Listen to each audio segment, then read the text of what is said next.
안녕하세요 구독자 여러분, 오늘 여러분들과 함께 볼 종목은 박셀바이오입니다. 그렇다면 박셀바이오는 무엇으로 가치를 증명하고 또 돈을 버는 회사일까요? 여러분들, 기업의 정체성을 알아야 투자 기준이 서요. 자, 박셀바이오는 한마디로 항암 면역 필요제 전문 바이오텍 기업입니다. 우리 몸의 선천 면역 체계를 활용해 암세포를 공격하는 첨단 바이오 기술을 개발하는 회사죠. 이 회사의 핵심 정체성이자 미래 매출을 견인할 측은 크게 세 가지 파이프라인으로 나누죠. 첫째는 자연사례 세포를 활용한 VAX-NK 항암 면역 치료제 플랫폼이고, 둘째는 수상세포를 활용한 VADC 플랫폼이, 그리고 셋째는 CAR-T 고용 치료제예요. 그리고 이에 최근에는 세계 최초 반려견 림프종 면역 치료제인 박스루킨 15 동물용 처방의약품 품목허가를 획득하며 반려견 항암제 및 유통사업을 통해 안정적인 조기 매출까지 내재하고 있어요.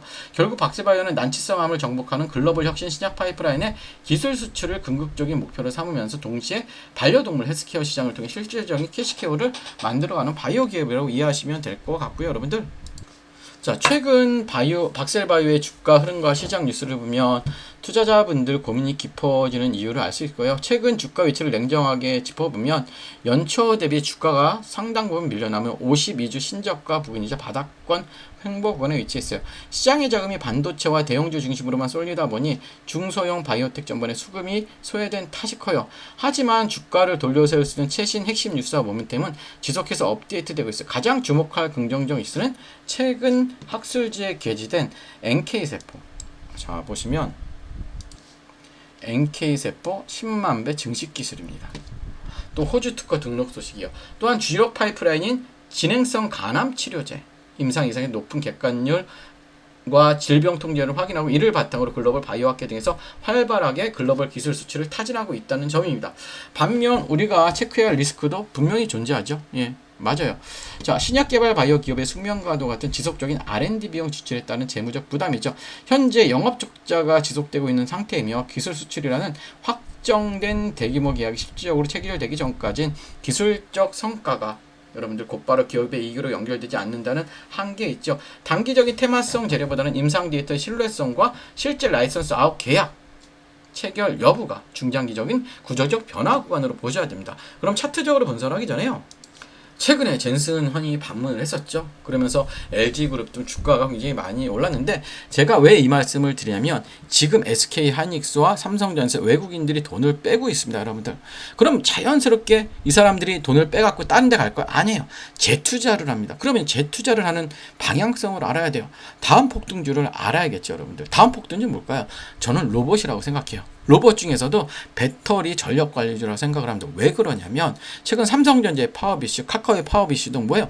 계속된 파업 이슈들로 인해서 로봇 자동화 흐름이 계속되고 있는데, 결국 보다 소모품 싸움이죠. 배터리가 짧으면 어떻게 돼요? 계속 교체하게 되면 효율성이 없기 때문에 누가 긴 효율성을 가진 배터리를 만드느냐, 이게 굉장히 관건이에요, 여러분들. 그래서 지금 이 종목이 아직 시장에서는 알려지지 않았습니다. 하지만 외국인 수급과 산업 흐름을 보면 충분히 관심을 가질 만한 자리고요. 자, 500만원 정도 투자 자금이 있으시면 꼭 한번 도전해 보셔도 좋을 것 같아요. 자, 아래 번호로 종목 이렇게 남겨주거나 배터리 이렇게 남겨주시면 제가 바로 핵심 종목 무료 공개해드리고, 이 종목에 대한 설명을 제가 오늘 영상 끝에 조금 자세하게 설명을 드리도록 할게요. 왜냐? 굉장히 중요하기 때문이에요. 그러면 차트적으로 좀 보도록 할게요. 박셀바이오. 자, 점점점 멀어져 가죠. 어디로? 내 매수가와 점점점. 자, 여기도 높은 것 같지만 이 종목은 어디까지 갔었냐면 종목 자체가 20만원까지 갔던 종목이에요. 저도 상장 초기에 한번 매매를 진행했던 기억이 있는데, 이제는 뭐 그냥 바닥이 어딘지도 몰라요. 결국 뭐냐면 얘가 어느 정도 바닥 신호를 띄고 신호가 떴을 때 이런 구간 자체가 나쁘지 않아요. 결국 뭐냐면 4,750원 정도가 안착이 필요해요. 그래서 조금 얘 같은 경우 보면 어때요? 어느 정도 보시면 어느 정도 좀 자리를 만들어 갔던 흐름이죠. 그러다가 그냥 이렇게 완전히 시장이 무너지면서 같이 무너진 흐름이기 때문에요. 자, 결국 뭐다? 4,750원 이 가격이 좀 안착이 되고, 여기서 조금 매물대를 소화하는 과정이 나와야 우리가 조금 매수할 만한 위치가 될 것 같고요. 여러분들 박셀바이오는 단순히 악재가 많아서 떨어진다, 바이오니까 무조건 대박난다는 이분법적 논리로 접근해서는 절대 안 되는 종목입니다. 파이프라인의 임상 단계가 깊어질수록 리스크와 기대감이 동시에 커지는 고난도 종목이기 때문에, 따라서 여러분들이 매수한 가격대가 어디인지, 가용할 수 있는 투자 기간이 얼마나 남았는지에 따라 가격 대응 전략은 완전히 달라져야 합니다. 자, 박셀바이오의 구체적인 매물대 분석, 지수선 분계 시 대응 리스크 포인트, 그리고 글로벌 기술 수출 관련 미공개 일정 시나리오 등이 궁금하신 분들이 많으실 텐데요. 시장의 수급이 다시 바이오로 도는 길목에서 철저하게 실전 매매 전략으로 대응하고 싶다면 주저하지 마시고 아래 번호로 종목 아니면 박셀바이오 이렇게 남겨주시면 제가 향후 주가 변곡점을 흔들리지 않고 대응할 수 있는 시크릿 체크 포인트를 공유해 드리도록 하겠고요. 자, 지금부터 배터리 관련주 설명드립니다. 자, 미리 종목 문의 남겨주시고 좋아요, 구독 부탁드릴게요. 자, 여러분, 지금 한국 주식시장에서 가장 강한 중심주는 누구나 알고 있습니다. 삼성전자와 SK하이닉스죠. AI 반도체, HBM, 메모리 업황 기대감이 겹치면서 외국인과 기관의 자금이 반도체 제형주를 강하게 움직이고 있죠. 그런데 주식시장에 정말 중요한 것보다 이미 많이 오른 종목을 따라가는 것보다 그 다음 돈이 어디로 움직이지를 먼저 보는 거죠. 삼성전자와 SK하이닉스 다음 수급은 어디로 갈까요? 지금 여기서 저는 단순히 2차 전지 전체를 보는 게 아니고요, 단순 로봇주만 보는 것도 아닙니다. 지금 봐야 할 건 AI 반도체, 다음에 이어질 수 있는 피지컬 AI, 그리고 로봇의 에너지 핵심 축이에요. 자, 쉽게 말하면 이렇습니다. AI가 두뇌라면 로봇은 몸입니다. 그런데 이 몸이 아무리 좋아도 오래 움직이지 못하면 산업 현장에서 쓸 수 없습니다. 공장에서 계속 움직이고 무거운 물건을 나르고 정밀한 작업을 반복하고 충전과 반전을 안정적으로 관리하려면 반드시 필요한 게 있다. 바로 뭘까요? 바로 배터리입니다. BMS, 전력관리 충방전 시스템입니다, 여러분들. 예. 중요한 건 뭐냐면, 그냥 일반적인 2차 전지 종목을 제가 보자는 게 아니에요. 전기차 배터리와 로봇 배터리는 보는 기준이 틀립니다, 여러분들. 전기차는 긴 주행거리와 대용량이 중요하지만, 하지만 산업용 로봇이나 협동 로봇은 뭐예요, 여러분들? 순간 출력, 안정성, 충전 효율, 배터리 있으면, 그리고 전력 제어가 훨씬 중요하죠. 고출력 배터리 백이 중요한 거예요.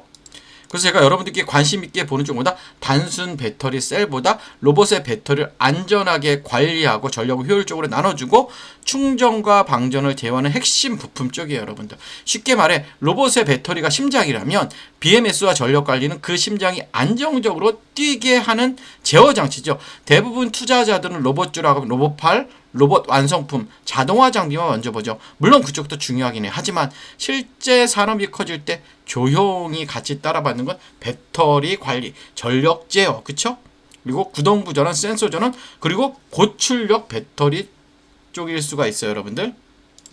또 여기에 최근에 삼성전자, 카카오의 파업 이슈, 그쵸? 자동차 업계의 파업 이슈, 인건비 부담, 공장 자동화, 미국 생산기지 투자, 현대차 그래 로봇 투자 흐름까지 겹치면 시장은 다시 자동화와 로봇 밸류체인을 볼 수밖에 없어요. 물론 오해하시면 안 돼요. 파업 이슈가 나왔다고 해서 무조건 로봇주가 오른다는 뜻은 아닙니다. 파업은 단기 뉴스. 하지만 자동화 투자는 보다 중장기 흐름이에요. 자동화 투자는. 기업들은 생산 차질을 줄이고 인건비 부담을 낮추고 공장 효율을 높이는 방향을 계속 고민할 수밖에 없죠. 그 과정에서 로봇, 배터리, 전력관리, 자동화 설비가 다시 시장에 관심을 받을 수밖에 없습니다, 여러분들. 그렇다면 여기서 중요한 건 아무 종목이나 보면 안 되겠죠. 테마 안에서 조건이 필요하죠. 자, 로봇 또는 자동화 산업과 연결될 수 있는 실제 사업 구조를 가지고 있어야 되고, 둘째, 배터리나 전력 관리 쪽에 단순 기대감이 아니라 실제로 매출 연결 가능성이 있어야 하고, 셋째, 최근 주가가 이미 과열된 상태인지 아니면 조정 이후 다시 관심을 받을 수 있는 위치인지를 확인해야 되고요. 저는 여기서 차트도 굉장히 중요한 겁니다. 좋은 테마라고 해도 차트가 너무 올라 버렸다면 오히려 리스크가 커질 수 있죠. 반대로 한 차례 기대감이 붙었다가 눌림이 나오고 거래량이 줄어든 상태에서 중요한 가격대를 지켜준다면 시장은 다시 제로를 기다리는 구간으로 볼 수도 있어요. 그래서 봐야 할 건 세 가지죠. 첫째, 21선 부근을 잘 회복하는지, 그리고 61선이나 주요 매물대에서 지지가 나오고, 셋째, 거래량이 감소한 눌린 구간인지 아니면 수급이 빠지는 하락인지. 주가가 빠졌다고 무조건 나쁜 건 아닙니다. 중요한 건 어떤 거래량이 빠졌는지, 어떠한 가격대에서 멈췄는지, 그리고 외국인과 기관 수급이 다시 돌아오는지예요. 특히 이런 테마성 종목 뉴스만 보고 접근하면 위험하죠. 반드시 확인해야 하는 건 외국인 수급, 기관 수급, 거래량, 그리고 뉴스가 실제 사업으로 이어지는지 보셔야 되고요.